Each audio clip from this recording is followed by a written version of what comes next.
Welcome, welcome everyone. We'll wait for everyone to connect to audio and then we'll get started. Okay,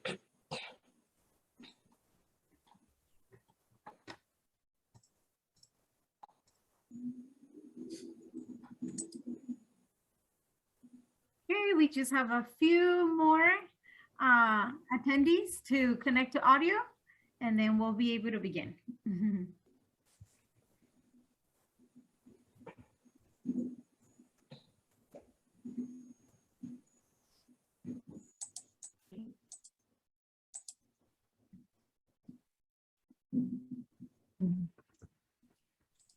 If anyone needs closed captioning, please direct message Jennifer so that we can look into that, okay?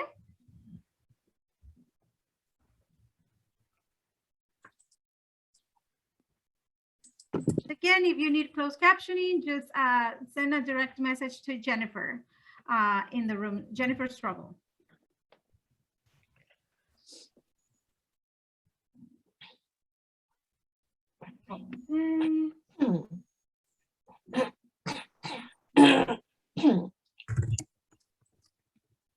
There's only a couple more of you that need to connect to audio.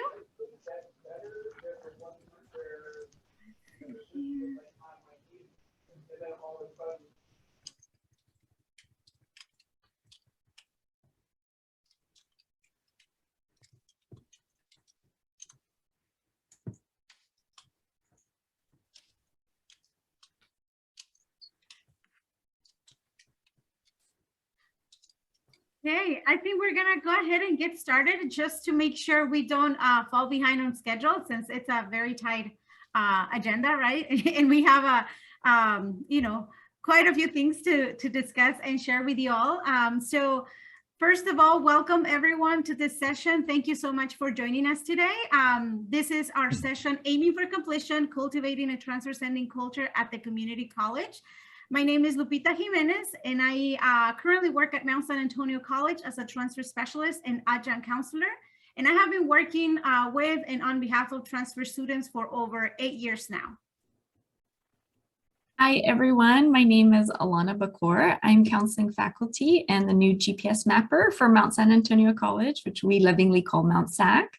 And I have been working in my role as counseling faculty for about 8 years now. Hi, everybody. My name is Jesse Lopez, counseling faculty as well. I've been at Mount SAC for about 9 years in a few different roles with special populations and in general counseling. So I'm happy to see everybody here. So go over the agenda here. Just really quickly, this is kind of our brief agenda. The point of it really is to engage in this transfer action plan, but we're going to give you an overview of Mount SAC and GPS, or the guided pathways to success.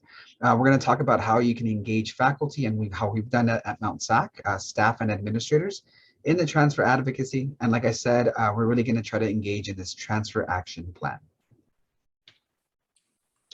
So guided pathways, I'm not sure if this is a national model, but there also is pathways at the state. And so you may have heard some of this language before, but just to give you a brief intro to Mount SAC. Mount SAC's a community college in California, one of the largest community college in the state, that's single district. We're located about 30 miles from downtown Los Angeles, and we're an HSI and NIPZ grant serving institution. So we're a really large campus, and with that comes, our rankings. And when we look at transfer in particular, we're #1 in transfers to in-state private institutions. We're #1 in out-of-state transfers. We're #2 in Cal State transfers, and #7 for UC transfers in the state.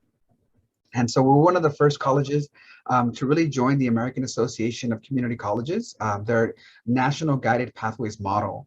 And really the guided pathways is, stuff that we've already done as educators that we have really do as part of our normal load. I think this is really a formal structure to understand how to frame transfer success. And so there are 4 pillars that we use at Mount SAC that mirror the GPS format. So the first one is clarifying the path. Second is entering the path. The third is staying on the path. And the fourth is supporting learning that's kind of integrated throughout the 3 pillars. Wonderful. And so before I get to speak about the grant that we wrote based off of GPS funding that basically helped us to do initiatives to create a culture of a transfer sending culture at our campus. I was first hoping to get a volunteer to read the description of what a transfer sending culture is. So by a show of anybody, brave soul, a hand raise in Zoom, anybody willing Feel free to just unmute yourself. We have a little gift for whomever decides to volunteer to read the quote on the. I'll read it. I'll read it. Okay, there you go. I wasn't going to say anything. I'll turn my camera. Hey, a prize is a prize, right? Perfect. Yes. A transfer sending culture is defined as an institution standardizing the transfer process so that all students who aim to transfer to a university can do so in an efficient and timely manner. Yes, thank you so much. And what was your name? Lorraine? Yes, my name's Lorraine. Lorraine, perfect. Thank you so much. We love volunteers here at Mount SAC. And so if you can privately message me your mailing address, and we will be sending you a cultivating transfer transfer sending culture package to you. So thank you. Yeah, so go ahead and do that privately, or you can do it publicly if you want everybody to know where you live. But thank you. So that was to introduce. This quote is taken from Power to the Transfer. And so our grant was very much inspired by that book. And so Lorraine, you will be reading about it because part of the package is getting that book. And so basically, you know, what, as you can see from the quote, what it aims to do is it's addressing equity, right, in terms of transfer. So that way all students can transfer in an efficient and timely manner. And so in order to do that, especially at a campus as large as ours, we realized we needed the whole entire campus to advocate for transfer, talk about transfer, their own transfer experience, you know, all of that, to really get involved in the students' experience, right? Their transfer experience, even starting before getting to the community college. And so what we're gonna go through how we did that, the different initiatives, but Jesse, if you could go to the next slide. I'm going to talk about the grant and how we got the money to do that. And so for us, in realizing that we needed to get everybody involved, and that was part of the barriers for our students on our campus to transfer, we realized there was money in GPS. And so we wrote a grant that's entitled Cultivating a Transfer Sending Culture at Mount SAC. And what it aimed to do was to offer professional development opportunities to increase transfer awareness among faculty, staff, and administrators in order to support students. It aimed to reduce informational and cultural barriers. So at Mount SAC, we have a lot of programs that help, you know, different populations, but what we were looking at is making sure that so a student that was maybe not aware of these programs, any student on our campus would have the access to information about transfer and their options. And also what the grant also did was to make sure that we advocate for transfer to become integrated and prioritized on a structural level at the campus by getting faculty, staff, and administrators involved in spreading knowledge and support regarding transfer. And so we were able to get the money. We actually received $39,000 to do this. And we did so by making sure that we could connect what we were doing to the pillars of GPS.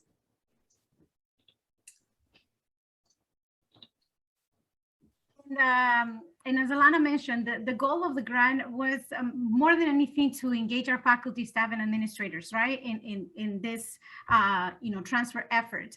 But before we tell you about the projects that we kind of implemented through this GPS mini grant, we wanted to just do a quick overview of what the Transfer Center already offers the type of support that we already have available to students at our Transfer Center at Mount San Antonio College. So these are just some examples of the different services that we offer to them. So for college and university exploration, we provide university tours, whether it is local or to Northern California. We offer transfer fairs as well. And we do focus a lot on transfer advising. So we do that through, one-on-one appointments with transfer specialists that we have in our transfer center, as well as university representatives who schedule, visits for them to meet with students one-on-one. And of course, we offer university application assistance as well. We do our workshops, which probably, all of you do already on your campus. So workshops on different topics about transfer, whether it is helping students apply, making them aware of the transfer process, and then once they've been admitted, what else, right? What's next? And then finally, we do offer annual events, so transfer application bootcamp to help students, get ready for the application process, and also a transfer awareness week that happens during the National Transfer Student Week in October as well, and then a transfer con in the spring semester, which is our annual transfer conference. And of course, our transfer achievement celebration, just to celebrate, right, the success of our students getting admitted to the universities and transferring now. So if we can just move on to the next slide, please. So in terms of, now we're gonna start talking about the projects, right, that we started developing and implementing at Mount SAC. So as it was mentioned previously, our goal with this GPS mini grant project in terms of, developing that transfer sending culture or cultivating it on our campus was to make sure that we are, validating our students' experiences and transfer aspirations, because that's key, right? That's like step number one, to make sure that we're helping our students see themselves as transfer scholars. So to that end, we decided to develop transfer agents trainings on campus to bring awareness to, again, our faculty, staff, and administrators of the important role they play in, helping students see themselves as transfer scholars, right? Aspiring transfer students. And so with that, we developed transfer agents trainings, and let me just explain to you what those are. If we can just go to the next slide, please. So to begin with, right, we want to understand who's a transfer agent. And many of you, if you attended last year's NISTS conference, that was kind of like, part of the theme, right, of last year's NISTS conference. So as you can read from the slide, transfer agents are authority figures that assist students with navigating the transfer pipeline while validating their educational aspirations and addressing their sense of belonging. So basically, any of us, right? Any person, any employee of the campus can be a transfer agent, because at the end of the day, it's on us to empower our students to see themselves as transfer scholars. And so we can go to the next slide, Jesse. Thank you so much. So again, we decided, okay, let's develop transfer agents trainings at our campus, where we can, again, inform our campus community of the important role that they play in supporting our students. And part of it was also to engage them a little bit in supporting the transfer center on campus, in helping students through their transfer application process.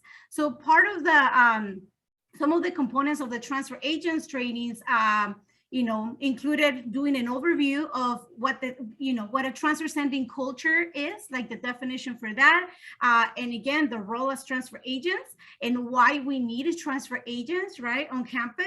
Even if we are a top 10 transfer institution, we still need, transfer agents to help our historically underrepresented students see themselves as transfers, right?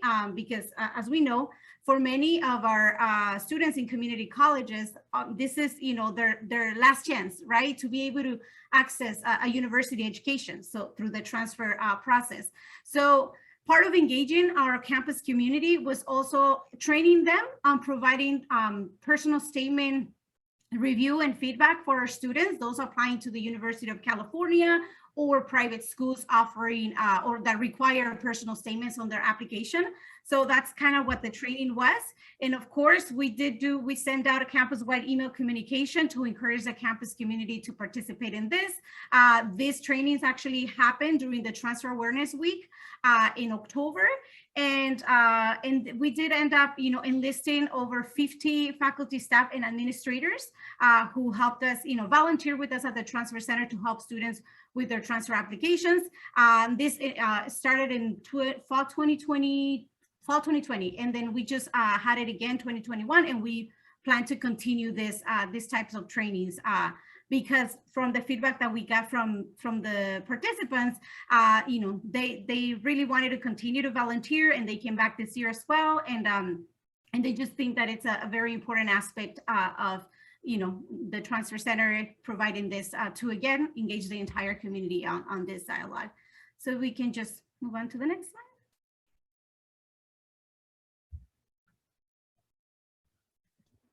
Alrighty, so really, when we're thinking about engaging and creating a transfer sending culture, we're thinking about the folks that have the most contact with students, right? And so sometimes when we, especially at our college, because we're such a large place, and depending on where you work, things might feel siloed. And I think that's something that we have to understand as a group, to cultivate this idea that we have a shared goal, right? So if I'm a professor in chemistry or in math, I have to understand that my goal obviously is for them to learn that material, but the bigger picture, right? Helping students complete their goal, whether that's to graduate, in this case, this is to transfer. And so that's kind of where we wanted to focus on when we're thinking about engaging faculty, is making sure that we're all on the same page. And because we are, it's really just about making clear ways and guidelines for faculty to learn how to engage with students on a level more personal, aside from the academic piece. So we had provided some tips here with one of our symposiums that we provided to the college, and our professional development days for Flex Day for faculty to come learn about different ways to improve their practice, to impact students. And so in particular, we talked about discussing. So just the importance of discussing transfer resources to students can be one way faculty can engage their students in thinking about transfer. Sharing their own transfer experience if they were transfer students, or their educational experience. Sometimes students see faculty, administrators, or staff as folks that were always amazing students, that these sharp academics. But sometimes, if we allow them in to kind of see a little bit of our humanity, that goes a long way with the students that we serve, especially the ones who are on our courses or are really looking up to us. Promoting transfer events, right? We have tons of transfer events on campus, but as you all know, informing students and making sure that they show are two different things. And so having more information about our events across campus from different people will strengthen the ability for them to attend. Validating, so making sure that they're supported, and really that this idea of validation, that they know that they can do it, right? And this talks to self-efficacy, but really just this connection between people, and that's such an important thing when we're thinking about transfer, especially for historically underrepresented groups. We talk about referring. So the Transfer Center is a center on campus that offers a variety of resources, and so your campus might have similar programs or resources, but getting students there is important. So having professors refer, we have a listserv where we can help. We basically send emails out to students, and faculty can also sign up so that they're in the know, because as you all know, there's a lot of information on college campuses, so it can get kind of confusing. But one for transfer specific, that referral process is really important. And then lastly, really just empowering, making sure that you're supportive of that student in the classroom, but more importantly, that they know that people are there and believe that they can complete something, right? Having that small sense of accountability, like, no, I have to do this because I know that I can, and that professors, staff, or faculty, counselors across the board support that. Is such an empowering way to make sure that students can see themselves in that transfer role.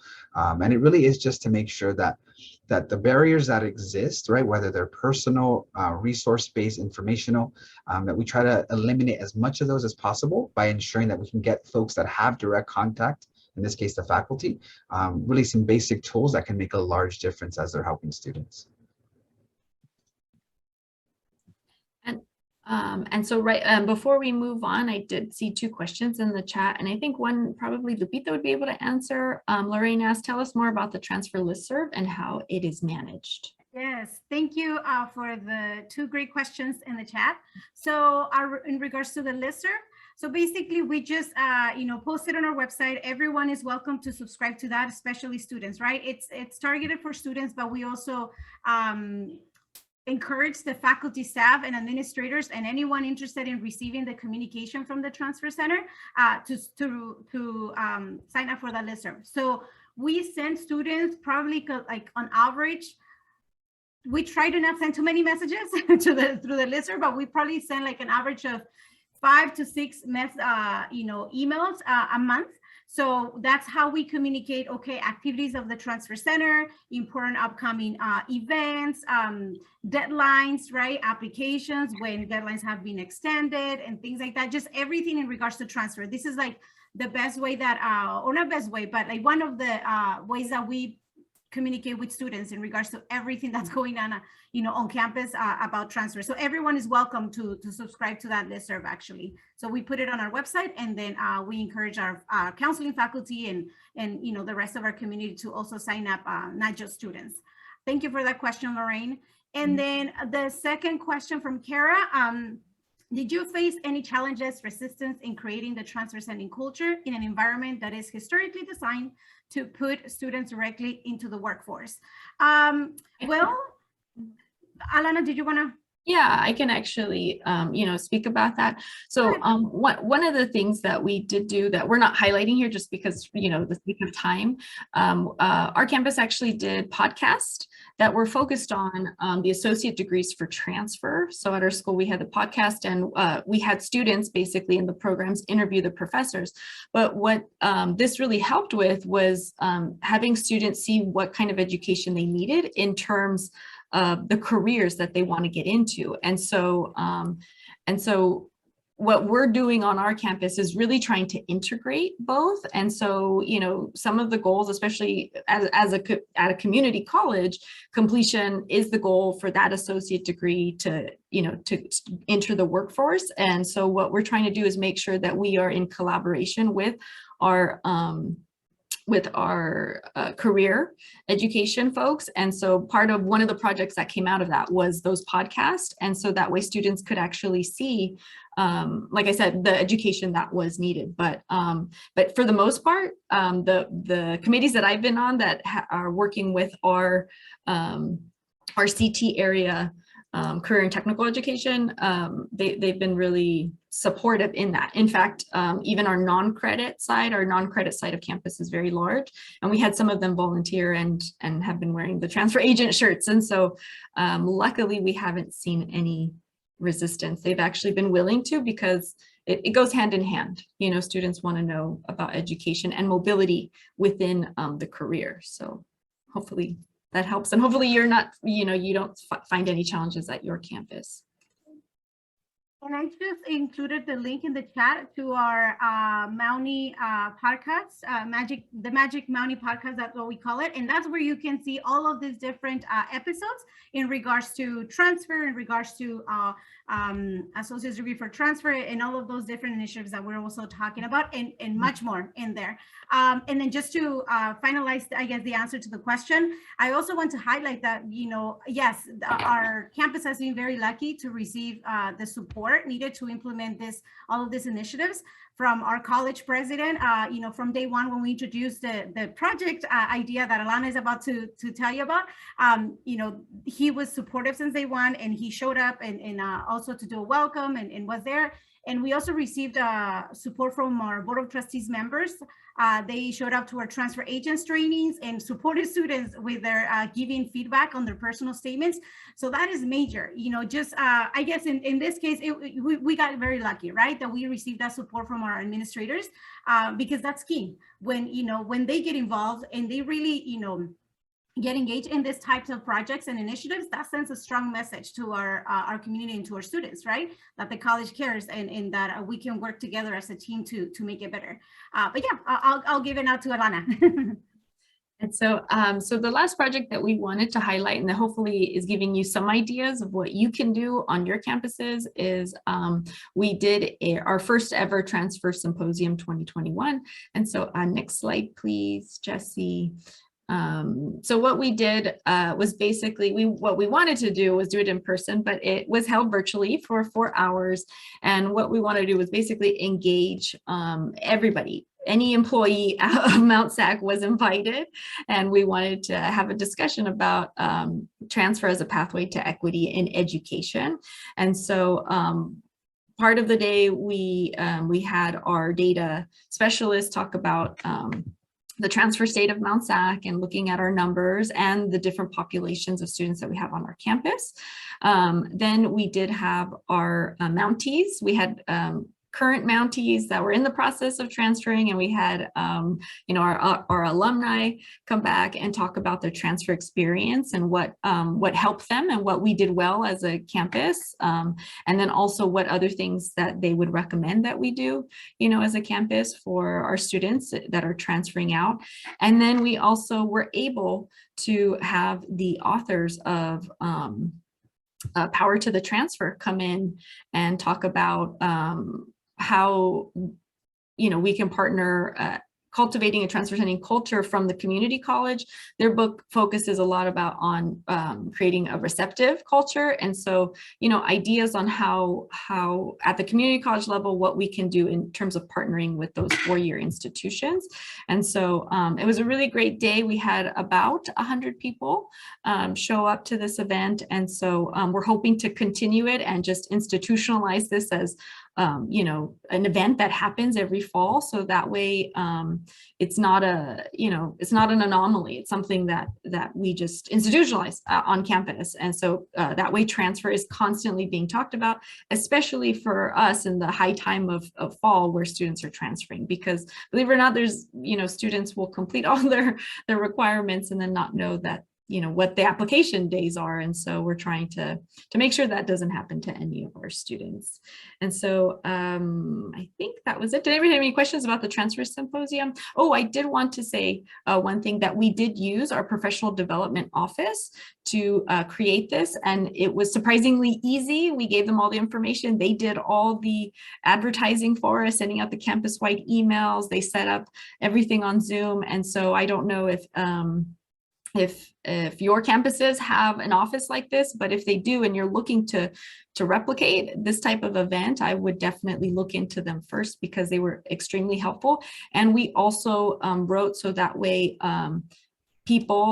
so whether staff or faculty were able to receive professional development credit. And so that was a big incentive. And also people received a free book. So hopefully it was good incentive for people to go.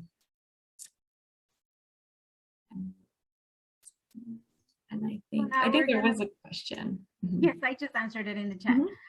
So now we're going to move on to just an activity we have for you all, so that we can start thinking about what are the needs in our particular campuses, right? And what kinds of initiatives may be needed to address those needs. So I'm going to be dropping right now in the chat a link that I would like for you all to click on, so that you can access the questions that we're gonna post in the next slide. So that in the meantime, Alana is creating breakout rooms, and she's gonna assign you randomly to breakout rooms to address this question. So if we can just go to the next slide, Jesse. And part of the reason why we're trying to do this activity is because every campus is different, right? Every campus has different needs, different students, right? And so for us at Mount SAC, we determined that at this moment, what was needed was just to engage more the campus community. There's a lot of support for or programming for transfer students already on campus, but we wanted to, engage more the community because yes, again, as we mentioned at the beginning, even though we are a top 10, transfer institution in California, there are still, equity gaps that need to be addressed. And so, the transfer conversation doesn't end there. We don't just say, oh yeah, we're good. We're a top 10 transfer institution. No, we need to address those equity gaps. And that's why we decided, okay, I think these are some of the initiatives that we can begin with to try to address those equity gaps on our campus. So, Jesse, if you don't mind walking us through the activity, like what we would want our attendees to do at the breakout rooms. Sure. So really, we want you to obviously, introduce yourself. And the idea is to reflect about issues facing students at your campus, right? That prevent transfer. And so this can be subtle things that are not as visible, right? That can maybe mean, for you, if you're a counselor or if you're someone who works directly with students, that can be some of your experiences about maybe student efficacy or the comparing themselves to others, right? It can be more mental, personal, but there could be structural problems on your campus. There can be cultural problems. And so just kind of reflect about what are some of those key issues that you think prevent transfer. And then the next piece is what type of programming or initiatives do you think would be necessary to foster transfer success given those issues? And so really that's the idea is, okay, identifying the issue and figuring out strategies, resources, and it doesn't have to be this grandiose thing, but really just ideas to try to chip away at what you think the bigger problem is for transfer students. And then we're going to have you share out and just talk about next steps after that. Alana, whenever you're ready to open the breakout rooms. Yes, so people are running away. So I'm trying to make sure that we have at least 2 people in the room. So let's see, I know, not everybody's fond of group work. So I just want to make sure that, okay, what I'm going to go ahead, I'll put, so that way we can do that. And I'm going to open all rooms now.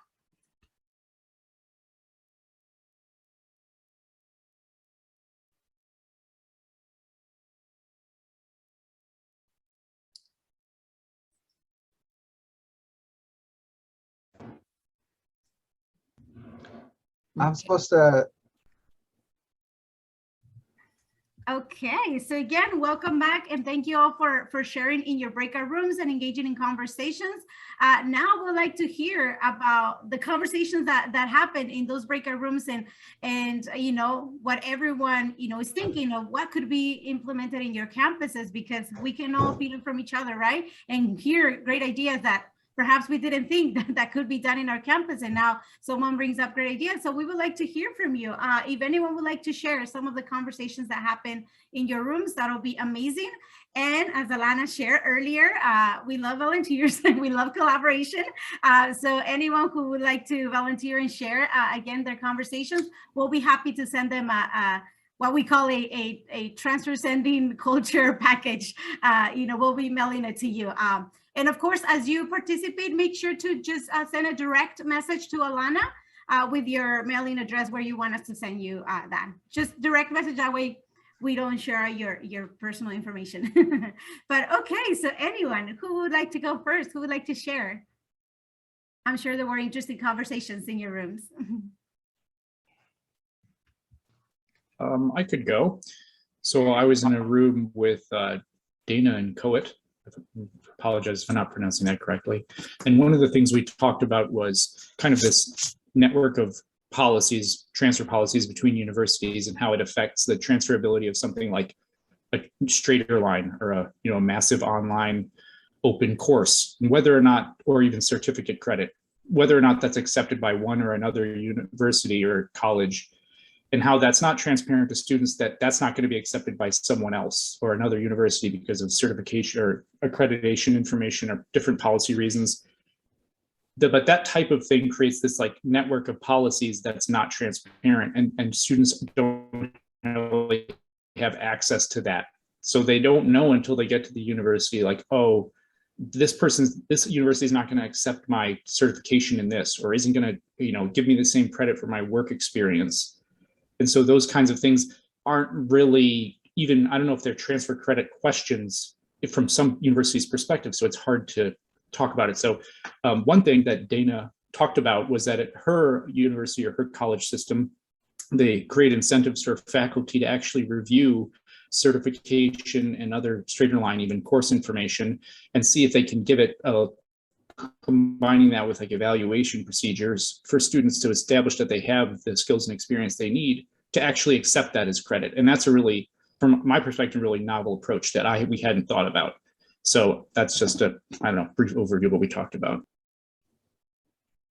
Awesome. Thank you so much for sharing, John. Definitely, I think that that's an ongoing topic or issue, right? Like we, at least I keep hearing, especially at this conference annually when I attend, like, being clear and transparent to our students, right? Like in terms of articulation agreements developed with our institution and other institutions as well, so that they know, right, what to expect and not take more than what they really need to as well. Because then, yeah, like you said, that's not a pleasant surprise, thinking I'm ready to transfer, just to realize, no, you're not, because you didn't actually take you don't have the units or, the amount of credits needed for that university because the courses you took are not transferable or whatnot. So thank you so much for sharing. And I'm actually taking notes because all of these are very insightful ideas and definitely, topics to continue to discuss and address. Is there anyone else who would like to share? I would love some advice. Hi, April. Hi. So I'm out of Florida, and I work we have 28 state colleges in Florida, and I know most of us have gone to the advising offices having like Friday mornings from 8 to 9 is shut down, and that's when you have your training, and otherwise there's really not a lot of opportunity for professional development. And I don't know about other schools, but I do know at Northwest Florida State College, to be an academic advisor, you do have to have a degree, but it doesn't really matter what the degree is in. So like mine is in designing online technology. Another one of ours is has a master's in math. Another one has a master's in social work, which I thought was excellent for this. And then another one has a master's in English. So we have been through that transfer experience ourselves, but I don't feel we're also a one-stop shop where the advisor is the face that the student talks to. So you come to us for admissions questions, you come to us for residency questions, you come to us for transfer questions, you come to us for prescriptive advising questions. So if a student comes up to me and they don't know what they want to do, and suddenly I'm a career advisor instead of an academic advisor, I would, that was my big thing, is I would like some kind of initiative or programming that helped the advisors know all the million things they need to know, or at least have a resource where we can know we can go to this source where we can really get help. I mean, I've got like like online surveys you can take to try and help you figure out what you want to do, but we've all had that student where it's like nothing you seem to be doing helps them, and then you have to, I don't know, pray. I know, and that's one of the biggest challenges, right? Like, when you're at the front at your transfer center, or whatever you, but typically, yeah, like for us at the transfer center, like transfer specialists, we kind of have to know it all, right? We have to know our also admissions and records policies, and yeah, sometimes we find ourselves in also kind of like in trying to make decisions. Oh, do I help student with this particular question or topic? That's more like a counselor thing to do. So in our, on our end, we try our best to promote open communication with our admissions and records office, with our counseling department. And that's actually work in progress, because that's key, right? Providing the training. So in the past, we have had ongoing, well, when the pandemic hit, actually, we started having more regular meetings with our admissions and records office to kind of partner up in terms of like, okay, these are the issues that our students face, in terms of transfer and certifications and all of that. And so just having that open communication, but of course, it's getting that buy-in from our administrators as well to give us that time, to engage in those meetings, right? Because it does take a lot of time. But yeah, before I move on, I know I want to be mindful of your time. So, and I know the next session, I think it's in about 10 minutes. So I'll stay here. We'll stay here for a few more minutes for those of you who would like to stick around and continue to, engage in this conversation before you go on to your next session. But before I continue with that, I would like to remind you that there's an evaluation that NISTS would like for all of you to do for every session. So you just have to go to the session's time, and the particular evaluation is there. And also those of you who participated, don't forget to message Alana privately your address so we can send you your package, your book, and other things that come in it. But thank you again, April. Yes, I think that's for us at the Transfer Center still something that we're trying to figure out how to best collaborate with different offices and try to embed those trainings and conversations onto our schedules, to make sure that we're all on the same page. I don't know if Alana and Jesse have anything else to add to that. Yeah, I would say, a good thing, if you don't have as many departments or resources, right, as finding key people that are kind of the champions of that area.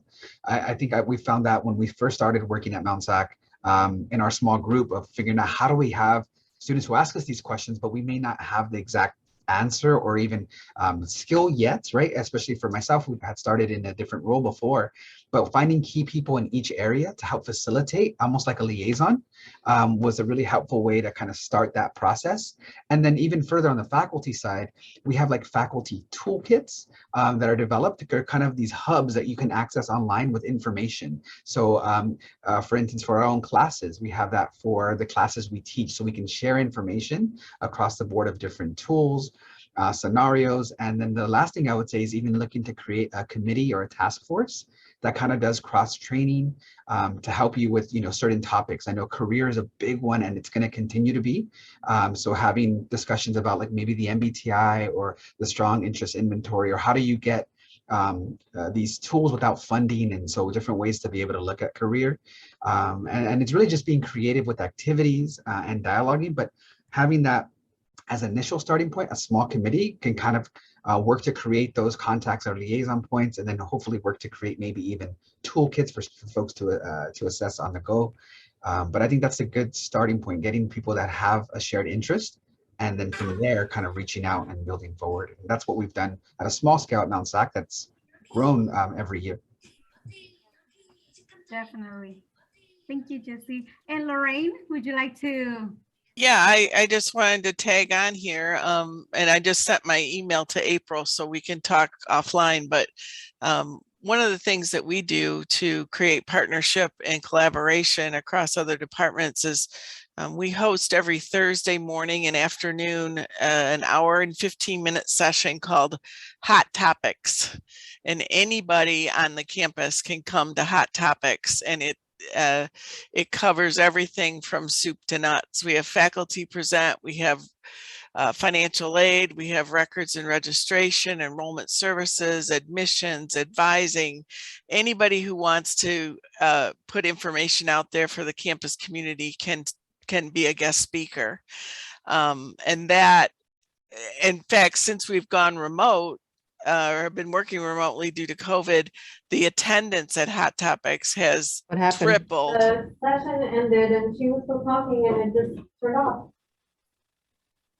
So it cut everybody. Sorry, Lorraine, good. And so that has been helpful.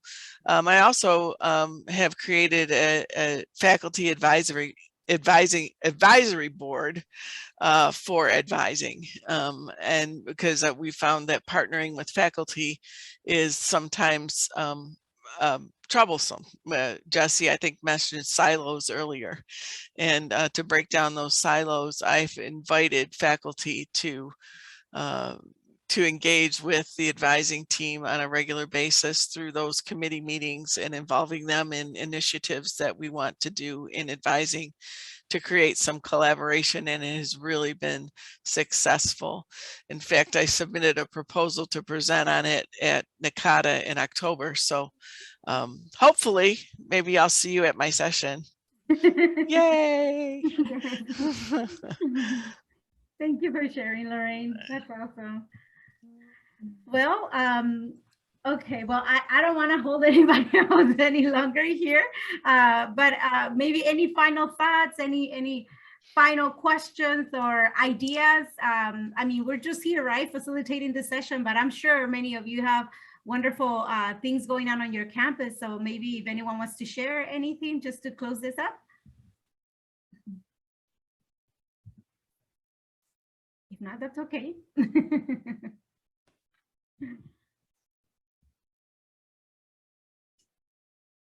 Okay, well, again, I want to be mindful of your time. And I know when we attend conferences, we appreciate every little break that we have to get our snacks or just stretch, right? So thank you all so much for attending our session. At the end of this presentation, the very last slide has our contact information for me, Jesse, Alana. So if you do have any other questions after maybe reviewing the presentation one more time, feel free to reach out to us. We're happy to share some of the documents we developed for these different initiatives, right? Like the transfer agents trainings, our agenda for the day for the transfer symposium, anything else that you'd like to hear from us or need assistance with, we're happy to help. So our contact information is in there. And then just to point out, my email on the online, the presentation uploaded online is actually missing a C in the mountsac.edu. So just being that, keep that in mind. So if you do try to reach me, make sure you put the C before the dot and edu in there. Otherwise, I won't get your email. But yeah, just wanted to point that out. We updated it here in this live presentation that we have. But thank you all so much. And I hope you enjoy the rest of the conference. We hope you're energized and invigorated to go back and do some more projects on your campus.